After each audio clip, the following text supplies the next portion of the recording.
የተወደዳችሁ የፈታ ዴይሊ ቤተሰቦች ከልብ የመነጨ ሰላምታችን በያላችሁበት ይድረሳችሁ። ለተቅዳሜ ሰዓቱን መረጃ ይዘን ተገኝተናል። ለእናንተ ይመጥናሉ ብለን ከመራረጥናቸው መካከል በቅድሚያ እናስተዋውቅ። ኤርትራ ገዢው ፓርቲ ብልጽግና በአዲስ መልኩ ዘመቻ ከፍቶብኛል ስትል አስታወቀች። ይኸው አዲሱ ዘመቻ ከፖለቲካው በወጣ አዲስ ግንባር ነውም ብላለች። ከዚሁ ጋር በተያያዘም በማስታወቂያ ሚኒስትሯ በኩል ምላሽ ሰጥታለች። ጥንቅራችን ከያዛቸው መረጃዎች መካከል ነው። የኤርትራውን ፕሬዝዳንት ኢሳያስ አፈወርቂን የተመለከተውና ለፕሬዝዳንት ትራምፕ የውሳኔ ሐሳብ ወይም የፖሊሲ ግብዓት ይሆናል የተባለው አንድ አደገኛ የተባለለት ትንታኔ ብቅ ብሏል። የትንታኔ ጽሑፎቹ አብዝተው ለአሜሪካ ፕሬዝዳንቶች የውሳኔ ግብዓት የሚሆኑለት ይህ ሰው ፊቱን ወደ ኢሳያስ ማዞሩ ነገሩን ከበድ አድርጎታል። ተንታኙ ኢሳያስ በትራምፕ መወገድ አለባቸው በማለት ምክንያት ያላቸውንም ሐሳቦች ዘርዝሯል። ጥንቅራችን ከያዛቸው ዕለታዊ መረጃዎች መካከል ነው። የኢትዮጵያ አየር ኃይል 9ኛ ዓመት የምስረታ በዓሉን በተለያዩ ዝግጅቶች ማክበር ጀምሯል። የአፍሪካ ቀዳሚው አየር ኃይል የ9 10 ዓመታት ጉዞን በተመለከተም ትላንት ምሽቱን የድሮን ትርኢት ተካሂዷል። በድሮን ትርኢቱ የአየር ኃይሉን የሚወክሉ ልዩ ልዩ ምስሎች ታይተውበታል። ከዚህ ባሻገር የጠቅላይ ሚኒስትር አብይ አህመድ ምስልም ቀርቦበታል። መረጃውን እናደርሳለን። አሜሪካ በ60 ቀናት ውስጥ ለቃችሁ ውጡ በሚል በኢትዮጵያውያን ስደተኞች ላይ የተላለፈ ውሳኔ ወደ ፍርድ ቤት መምራቱ ተሰምቷል። የትራምፕ አስተዳደር የኢትዮጵያውያን የጥበቃ መብት ያነሳው በዘር ጥላቻ ላይ ተመስርቶ ነው የሚል ክስ ተመስርቶበታል። መረጃውን ይዘነዋል። የአሜሪካው ፕሬዝዳንት ዶናልድ ትራምፕ ጠቅላይ ሚኒስትር አብይ አህመድና የግብፁን ፕሬዝዳንት አብዱልፈታህ አልሲሲን አደራድራለሁ እንዲሁም አገናኛለሁ ካሉ በኋላ ቁልፍ መልእክተኛቸውን ወደ 4 ኪሎ ሰደዋል። የትራምፕ መልእክተኛ በካይሮ መክረው ወደ አዲስ አበባ ለማቅናት ቀጠሮ ይዘዋል። ጥንቅራችን መረጃውን ያደርሳል። በኢትዮጵያ ኦርቶዶክስ ቤተክርስቲያን በከተራና ጥምቀት በዓል ላይ አለመታየታቸው በእምነቱ ተከታዮች ዘንድ ጥያቄ ፈጥሮ የነበሩት ፓትርያርክ አቡነ ማትያስ በጤና እክል ምክንያት በዓሉን ሳይታደሙ መቅረታቸውን ገለጹ። ቅዱስነታቸው በሰጡት መግለጫ በጸሎት አስቡኝ ብለዋል። መግለጫውን አጠር አድርገን ይዘናል። ወደ መካከለኛው ምስራቅ የሚደረጉ በርካታ በረራዎች ተሰረዙ። በትንሹ 6 ዓለም አቀፍ አየር መንገዶች በኢራንና እስራኤል የአየር ክልል ላይ ከመብረር ራሳቸውን አቅበዋል። በተለይ ምሽትና የሌሊት በረራዎች ሙሉ በሙሉ በሚባል ደረጃ ተሰርዘዋል። እስራኤልና አሜሪካ በኢራን ላይ ጥቃት ሊፈጽሙ ይችላሉ የሚለው ስጋት የበረራ መስተጓጎል ፈጥሯል። ዛሬ ላይ በየትኛው ቅጽበት ጥቃት እየተጠበቀ ይገኛል? ውጥረቱን የተመለከተ መረጃ አክለናል። እስከ ፍጻሜው አብራችሁን ቆዩ። የምንለቃቸው ዕለታዊ ትኩስ ዜናዎች እንዲደርሷችሁ ላይክ፣ ሼር፣ ሰብስክራይብ ማድረግ እንዳትረሱ። በተደጋጋሚ ገንብቶ በማስረከብ በደንበኞቹ የተመሰከረለት ዳኮርድ ሪል ስቴት አሁን ደግሞ በመሃል አዲስ አበባ ጀሞ አንድ የሚገኘው ሳይት ላይ ግንባታ ሂደታቸው 40% የደረሱ በአንድ ዓመት ብቻ የሚረከቧቸውን አፓርትመንቶች ከ70/30 የባንክ ብድር ጋር አቀረበላችሁ። ባለ 1 መኝታ 80 ካሬ፣ ባለ 2 መኝታ 110 እና 118 ካሬ ከ623200 ብር ቅድመ ክፍያ ጀምሮ እስከ 1 ሚሊዮን ብር ከሚደርስ ልዩ ቅናሽ ጋር ይዞላችሁ ቀርቧል። ለበለጠ መረጃ 0911 057674 ወይም 0926930578 ይደውሉ። ዳኮርድ በልዩነት የተገነባ።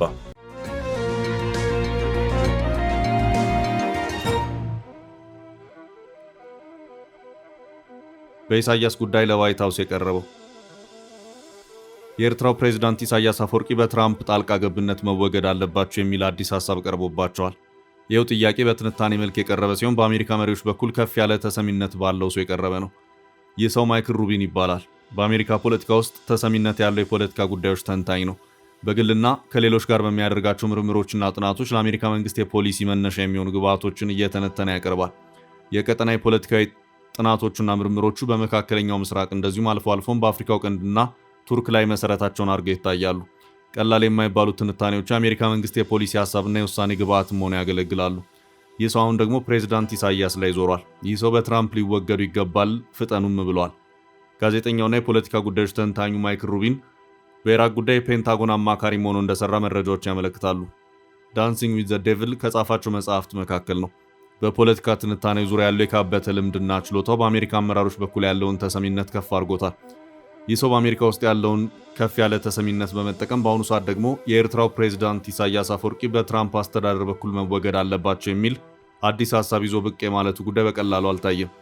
የማይክል ሩቢን ትንታኔዎች ለተራ አንባቢዎች ለዕለታዊ ምንባብ ፍጆታ ከመቅረባቸውን ባሻገር ለአሜሪካ መሪዎች የውሳኔ ግብዓትም ጭምር ሆኖ ማገልገላቸው በኢሳያስ ላይ የተሰጠውን ሐሳብ ከበድ ያለና እንዲሁ በቀላሉ እንዳይታይ አድርጎታል።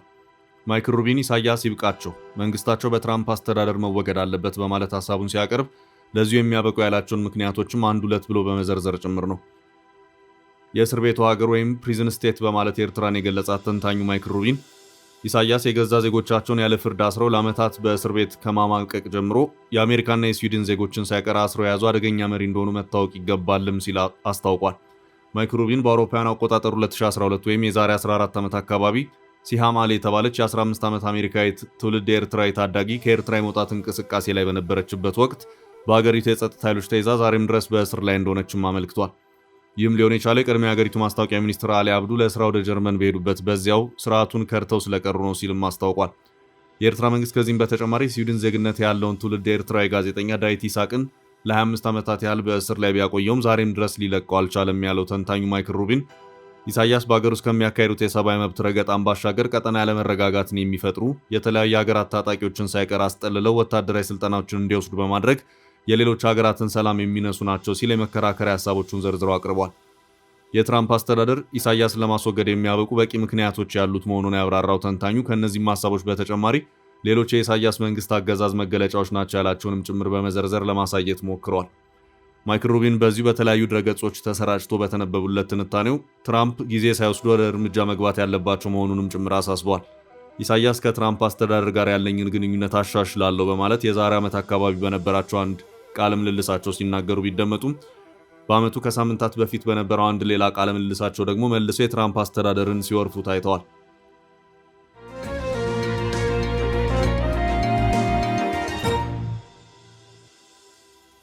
በሌላ መረጃ አዲስ ዘመቻ ተከፍቶብኛል። ኤርትራ በማስታወቂያ ሚኒስትሯ በኩል ገዢው ፓርቲ ብልጽግና እያካሄደብኝ ያለውን የሚዲያ ዘመቻ አሁንም ድረስ አስፋፍቶ እንደቀጠለ ነው ስትል ክሷን አሰምታለች። ይሄውም የቀጠለ ቢሆንም አዲስ ዘመቻ ነው ስትል አስታውቃለች። አዲሱ የሚዲያ ዘመቻም በኤርትራ ኢኮኖሚ ላይ ትኩረቱን ያሳረፈ ነው ስትልም አክላለች። የማስታወቂያ ሚኒስትሩ የማነ ገብረ መስቀል በኤክስ ገጻቸው ባጋሩት አጠር ያለ መልእክታቸው ኤርትራ ላይ የሚዲያ ዘመቻ ከፍተዋል ያሏቸውን ተቋማት በስሞች በመጥቀስ ይሄው እየተደጋገመ የቀጠለው ዘመቻ የውስጥ ኢኮኖሚያዊ ቀውስንና የባህር በር በሚል ከተፈጠረው ቀጠናዊ ውጥረት ትኩረትን ለማስቀየር በማለም የተጀመረ ነው ሲሉም ክሳቸውን አስፍረው ታይተዋል። የማነ ከሰዓታት በፊት በኤክስ ገጻቸው ባጋሩት በዚሁ መልእክታቸውም ብልጽግና ኤርትራ ላይ ከፍቶታል ያሉትን ኢኮኖሚያዊ ጉዳዮች የተመለከተ ዘመቻ ስም ማጥፋት ብለውታል። የማነ በዚሁ ክሳቸውም በግልባጩ እንደውም የኢትዮጵያ ኢኮኖሚ ገብቶበታል ያሉትን ቀውስም ለማሳየት የተለያዩ አሃዞችን አጣቅሰውም ታይተዋል። የማነ በዚሁ ኤክስ ገጽ ልጥፋቸው ኢትዮጵያ ባለፉት 10 ዓመታት ከተለያዩ የውጭ አካላት 84 ቢሊዮን ዶላር ብታገኝም የሀገሪቱ የኢኮኖሚ ቀውስ ግን በየመስኩ እየታየ ነው በማለትም ከብሔራዊ ባንክ ጀምሮ ታይተዋል ያሏቸውን ቀውሶች በአሃዝ እያጣቀሱ ለማየት ጥረቶችን ያደረጉበት ሁኔታም ታይቷል። ገዢው ብልጽግና ፓርቲም በሀገሪቱ የነበሩትን ችግሮች የበለጠ ያባባሰ ሲሉም ከባድ ወቀሳቸውን አሰምተዋል። ኤርትራ በቅርብ ከወጣ የሀገሪቱ የኢኮኖሚ እድገት ማሳያ ውጪ በየትኛው ዓለም አቀፍ ተቋማት መለኪያዎች ውስጥ የለችበትም። ይህም በመሆኑ የኤርትራ ዓመታዊ በጀት፣ የኢኮኖሚ እድገትና መሰል አሃዞች ይፋ የሚደረጉበት ሁኔታ የለም። ሌሎች ሀገራት ከበርካታ ዓለም አቀፍ የኢኮኖሚና የገንዘብ ተቋማት ጋር ሲሰሩ ኤርትራ የለችበትም። በዚህም በብዙ መመዘኛዎች በሚወጡት ዓለም አቀፍ የኢኮኖሚ ማመላከቻዎች ላይ ኤርትራ ስም ክፍት መሆኑን በርካቶችን እያነጋገረ የቀጠለም ነው። ያም ሆኖ ማስታወቂያ ሚኒስትሩ የማነ ከኢትዮጵያ ኢኮኖሚ ጋር በተያያዘ የወጡት አንዳንድ አሃዞች አጣቅሰው የሀገሪቱ ውድቀት ያሉትን ለማሳየት ጥረት ያደረጉበት ሁኔታ ታይቷል። ከዚሁ ጋር በተያያዘም ኤርትራ ከኢትዮጵያ ጋር ለገባችበት የሚዲያ ጦርነት በፊት ለፊት አሰልፋ የምትታዩ የሀገሪቱን የማስታወቂያ ሚኒስትር የማነ ገብረ መስቀልን ሆኖ ይታያል። ከዚህ ውጪ ኢሳያስ በዓመት የተወሰኑ ጊዜያትን ብቻ ተጠቅመው በሚሰጡት መግለጫ ቀላል የማይባለውን ጊዜ ስለ ኢትዮጵያ ሲናገሩም ይታያል። በቅርቡ የፈረንጆቹን 2026 መግባት ተከትሎ ኢሳያስ በሰጡት መግለጫ የኢትዮጵያን ጉዳይ አንስተው ማብራሪያዎችን የሰጡበት ሁኔታ ታይቷል።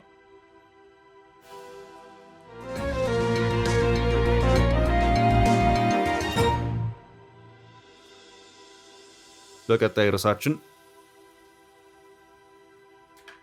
አነጋጋሪው የድሮን ትዕይንት። የኢትዮጵያ አየር ኃይል 9ኛ ዓመት የምስረታ በዓሉን በተለያዩ ዝግጅቶች ማክበር ጀምሯል። የአፍሪካ ቀዳሚው አየር ኃይል የ9 10 ዓመታት ጉዞን በተመለከተም ትላንት ምሽቱን የድሮን ትርኢት ተካሂደዋል። በድሮን ትርኢቱ የአየር ኃይሉን የሚወክሉ ልዩ ልዩ ምስሎች ታይተውበታል። ከዚህ ባሻገር የጠቅላይ ሚኒስትር አብይ አህመድ ምስልም ቀርቦበታል። የኢትዮጵያ አየር ኃይል የኢትዮጵያ አየር ኃይል የነጻነትና የአንድነት ምልክት በሚል መሪ ቃል 9ኛ ዓመት የምስረታ በዓሉን በተለያዩ ዝግጅቶች ማክበር ጀምሯል። የአፍሪካ ቀዳሚው አየር ኃይል የ9 10 ዓመታት ጉዞን በተመለከተም ትላንት ምሽቱን የድሮን ትርኢት ተካሂዷል። በመርሃ ግብሩ የፌዴሪ ጠቅላይ ሚኒስትር ዶክተር አብይ አህመድን ጨምሮ የጦር ኃይሎች ጠቅላይ ኤታማዦር ሹም ፊልድ ማርሻል ብርሃኑ ጁላ፣ የአየር ኃይል ዋና አዛዥ ሌተናል ጀነራል ይልማ መርዳሳና ሌሎች ከፍተኛ የመንግስት የሥራ ኃላፊዎችም ታድመዋል። በቢሾፍቱ በተካሄደው የድሮን ትርኢቱ የአየር ኃይሉን የሚወክሉ ልዩ ልዩ ምስሎች ታይተውበታል። ከዚህ ባሻገር የጠቅላይ ሚኒስትር አብይ አህመድ ምስልም ቀርቦበታል። ከትላንት ጥር 15 ቀን አንስቶ እስከ 19 ቀን 2018 ዓ.ም ድረስ በሚቆዩ የአየር ኃይሉ በዓል 9 አስርት ዓመታት ስኬትን እየዘከረ ይቆያል ነው የተባለው። በትላንትናው ዕለት ጠቅላይ ሚኒስትር አብይ አህመድ በተገኙበት የአቪዬሽን ኤክስፖ 2026 በይፋ ተከፍቷል። በዛሬው ዕለት ከ5 በላይ ተጋባዥ ሀገራት የአየር ኃይሎች የሚሳተፉበት ጥቁር አንበሳ የአየር ትርኢት ይካሄዳል።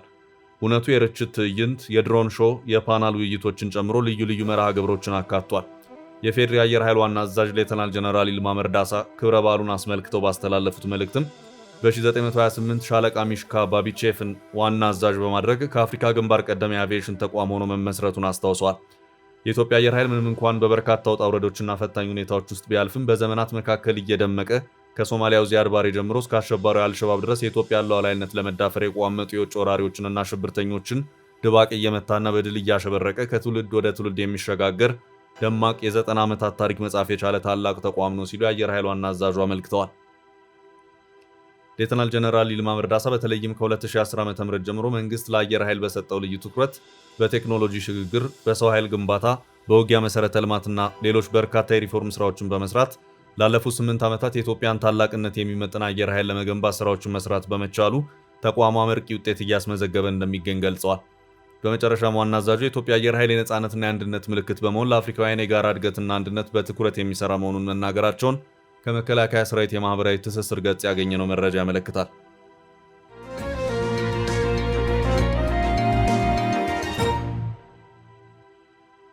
ወደ ቀጣይ መረጃ አለፍን። በኢትዮጵያውያኑ ጉዳይ ትራምፕ አስተዳደር በፍርድ ቤት ተከሰሰ። አሜሪካ በ60 ቀናት ውስጥ ለቃችሁ ውጡ በሚል በኢትዮጵያውያን ስደተኞች ላይ የተላለፈ ውሳኔ ወደ ፍርድ ቤት መምራቱ ተሰምቷል። የትራምፕ አስተዳደር የኢትዮጵያውያን የጥበቃ መብት ያነሳው በዘር ጥላቻ ላይ ተመስርቶ ነው የሚል ክስ ተመስርቶበታል። ስደተኞችን በተመለከቱ ጉዳዮች ላይ ጠንካራ ውሳኔዎችን እያስተላለፈ ያለው የፕሬዝዳንት ዶናልድ ትራምፕ አስተዳደር ባለፈው ታህሳስ ወር ላይ በሀገሪቱ ለሚገኙ ኢትዮጵያውያን ተሰጥቶ የነበረውን ጊዜያዊ ሕግ ከለላ ማንሳቱ ይታወሳል። የጥገኝነት መብት የሌላቸው ኢትዮጵያውያን ከአሜሪካ እንዳይባረሩ እንዲሁም የመስራት ፍቃድ እንዲያገኙ አስችሎ የነበረው ይህ አሰራር የተዘረጋው ከ3 ዓመት በፊት በ2015 ዓ.ም ነበር። የዚህ ሕጋዊ ከለላ የቆይታ ጊዜ እንዲያበቃ መደረጉን ተከትሎም የዚህ ስርዓት ተጠቃሚ የነበሩ ኢትዮጵያውያን በ60 ቀናት ውስጥ አገሪቱን ለቀው እንዲወጡ ታዘዋል። አሁን ይህ ጉዳይ ወደ ፍርድ ቤት መምራቱን የታወቀው 3 ኢትዮጵያውያን ለትርፍ ካልተቋቋሚ የአፍሪካ ማህበረሰቦች ጋር በመሆን በአንድነት ክስ መስርተዋል ሲል ሮይተርስ ዘግቧል። የአሜሪካ ሀገር ውስጥ ደህንነት ሚኒስቴር ከየካቲት 6 ቀን 2018 ዓ.ም በኋላ በህገወጥ መንገድ ከ5000 በላይ ሰዎችን አደጋ ላይ ሊጥል መሆኑን በቦስተን ፌዴራል ፍርድ ቤት የቀረበበት ክስ ያሳያል። የአሜሪካ ሀገር ውስጥ ሚኒስትሯ ክሪስቲ ኖም ነጭ ባልሆኑ ስደተኞች ላይ ህገ መንግስትን መሰረት ባላደረገ ጥላቻ ላይ የተመሰረተ የ60 ቀናት ማስጠንቀቂያ በህገወጥ መንገድ የኢትዮጵያንን ህጋዊ መብት እንዳቋረጡ ከሳሾቹ ተናግረዋል። ሐሙስ ዕለት በማሳቹሴትስ የአሜሪካ ዲስትሪክት ፍርድ ቤት በቀረበው አቤቱታ መሰረት ለኢትዮጵያ ተሰጥቶ የነበረውን የጊዜያዊ ጥበቃ ሁኔታ መሰረዝ የአስተዳደር ስነ ስርዓት ህግንና የ5ኛውን ማሻሻያ ህገ መንግስታዊ እኩል ጥበቃ አንቀጽን የጣሰ ነው ማለቱን ዘገባው አመልክቷል። በሌላ በኩል የትራምፕ አስተዳደር በሀገሩ ለሚኖሩ የደቡብ ሱዳን ዜጎች ሰጥቶት የነበረውን ጊዜያዊ ከለላ ካቋረጠ በኋላ የደቡብ ሱዳን ስደተኞች ውሳኔ ተገቢ አይደለም በሚል ጉዳዩን ወደ ፍርድ ቤት ከወሰዱት በኋላ ለሳምንታት በህግ ሂደት ላይ ከቆየ በኋላ ስደተኞቹ በአሜሪካ እንዲቆዩ መወሰኑ ይታወቃል። የቦስተን ፍርድ ቤትም የጊዜያዊ ከለላው ማብቃት ውሳኔ እንዲቋረጥና ጉዳዩን እስኪመለከተው ስደተኞቹ በአሜሪካ እንዲቆዩ የሚያስችላቸውን የአስተዳደራዊ ቆይታ ውሳኔ በቅርቡ ማሳለፉ የሚታወስ ነው።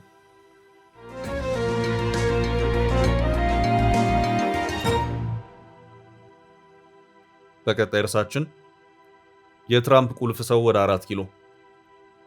የአሜሪካው ፕሬዝዳንት ዶናልድ ትራምፕ ጠቅላይ ሚኒስትር አብይ አህመድና የግብፁን ፕሬዝዳንት አብዱል ፈታህ አልሲሲን አደራድራለሁ እንዲሁ አገናኛለሁ ካሉ በኋላ ቁልፍ መልእክተኛቸውን ወደ 4 ኪሎ ሰደዋል። የትራምፕ መልእክተኛ በካይሮ መክረው ወደ አዲስ አበባ ለማቅናት ቀጠሮ ይዘዋል። የአሜሪካው ፕሬዝዳንት ዶናልድ ትራምፕ ኢትዮጵያና ግብፅ በናይል ወንዝ ዙሪያ ከስምምነት ሊደርሱ ይችላሉ ብለው እንደሚያምኑ ከግብፅ ፕሬዝዳንት አብዱል ፈታህ አልሲሲ ጋር በነበራቸው ውይይት ላይ መናገራቸው የሚታወስ ነው። ፕሬዝዳንት ትራምፕ ኢትዮጵያና ግብፅን ማሸማገል እንደሚፈልጉ ሲናገሩ በአንድ ሳምንት ጊዜ ውስጥ ሁለተኛ ጊዜያቸው ነው። አስቀድመው ለግብፁ ፕሬዝዳንት ደብዳቤ በጻፉበት ወቅት የግድቡን ጉዳይ ዋነኛ አጀንዳቸው መሆኑን አንስተዋል። አሁን ላይ የአሜሪካ ምክትል ውጭ ጉዳይ ሚኒስቴር ክሪስቶፈር ላንዳው ኢትዮጵያን ጨምሮ በ4 የአፍሪካ ሀገራት ጉብኝት ሊያደርጉ ቀጠሮ ይዘዋል። የአሜሪካ ምክትል የውጭ ጉዳይ ሚኒስትር ሆነው በመጋቢት 2017 ዓ.ም የተሾሙት ክሪስቶፈር ላንዳው ወደ ካይሮና አዲስ አበባ የሚጓዙት የሀገራቸው ፕሬዝዳንት ኢትዮጵያና ግብፅ በታላቁ ህዳሴ ግድብ ምክንያት የገቡበትን ውዝግብ ለመፍታት እንደሚሹ ባስታወቁ በጥቂት ቀናት ውስጥ ነው። የላንዳው የመጀመሪያ መዳረሻ በሆነችው ግብጽ ላንዳው በአካባቢያዊ ተግዳሮቶች ላይ ስለሚደረግ ትብብር ከሀገሪቱ ባለስልጣናት ጋር እንደሚወያዩ መስሪያ ቤታቸው ገልጿል። በእነዚህ ውይይቶች የአሜሪካና የግብጽ ኢኮኖሚያዊ ግንኙነትን ማጠናከርን የተመለከቱ ጉዳዮች እንደሚነሱም መስሪያ ቤቱ አመልክቷል። የአሜሪካው ምክትል ውጭ ጉዳይ ሚኒስትር ከካይሮ ወደ አዲስ አበባ ሲያቀኑ በዩናይትድ ስቴትስ ጦር የአፍሪካ አዛዥ ጀነራል ዳግቪን አንደርሰን አብረዋቸው ይጓዛሉ። ጠቅላይ ሚኒስትር አብይና ጀነራል ዳግቪን አንደርሰን ባለፈው እሁድ አርብ አዲስ አበባ ተገናኝተው ነበር። የአሜሪካው የጦር መኮንን ወደ አዲስ አበባ ብቅ ያሉት በቀጠናዊ ጸጥታና ለተሻሻሉ የትብብር ዕድሎች ላይ ለመወያየት እንደሆነ ጠቅላይ ሚኒስትሩ በወቅቱ ገልጸው ነበር። የሀገሪቱ ምክትል ውጭ ጉዳይ ሚኒስትር በአዲስ አበባ በሚኖራቸው ቆይታ ከሰላምና ጸጥታ ጉዳዮች ባሻገር ለኢኮኖሚ ጉዳዮች ትኩረት እንደሚሰጡ ተገልጿል። ላንዳው ከኢትዮጵያ ባለስልጣናትና ከግሉ ዘርፍ ተወካዮች ጋር በአዲስ አበባ በሚያደርጉት ውይይት ለዩናይትድ ስቴትስ የንግድ ተሳትፎ የሚሆኑ ዕድሎችን ያስተዋውቃሉ ተብሏል። ላንዳው በአዲስ አበባ ቆይታቸው ከአፍሪካ ህብረት ኮሚሽን ሊቀመንበር መሐሙድ አሊ ዩሱፍ ጋር የመገናኘት እቅድም ይዘዋል። በዚህ ውይይት አሜሪካና የአፍሪካ ህብረት ቅድሚያ የሚሰጧቸው ጉዳዮች ላይ እንደሚነሱ ተገልጿል። ሁለቱ ወገኖች ከሚወያዩባቸው አጀንዳዎች መካከል ሰላምን ማስፈን፣ የንግድ ትብብርን ማስፋትና ሰብአዊ ቀውሶችን መፍታት የሚሉት እንደሚገኙበት የአሜሪካ ውጭ ጉዳይ መስሪያ ቤት አስታውቋል። የአሜሪካ ምክትል የውጭ ጉዳይ ሚኒስትር ክሪስቶፈር ላንዳው በዛሬው ዕለት ጥር 16 ቅዳሜ በሚጀምረው ጉዟቸው በቅድሚያ ወደ ግብጽ ያመራሉ።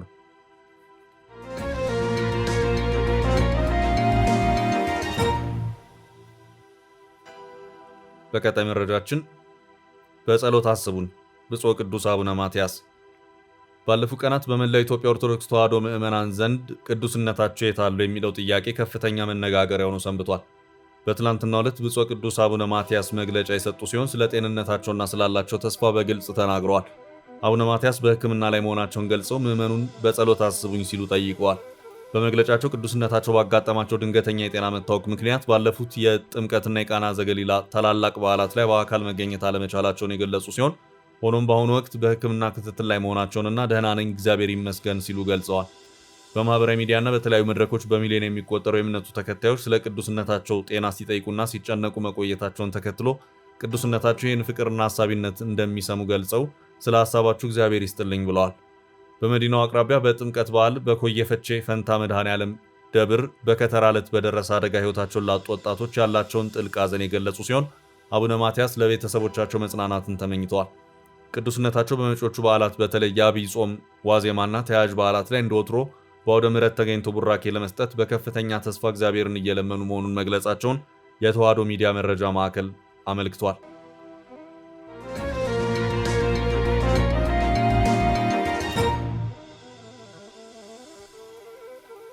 በቀጣይ መረጃ ወደ መካከለኛው ምስራቅ የሚደረጉ በርካታ በረራዎች ተሰረዙ። በየትኛው ቅጽበት ጥቃት እየተጠበቀ ነው?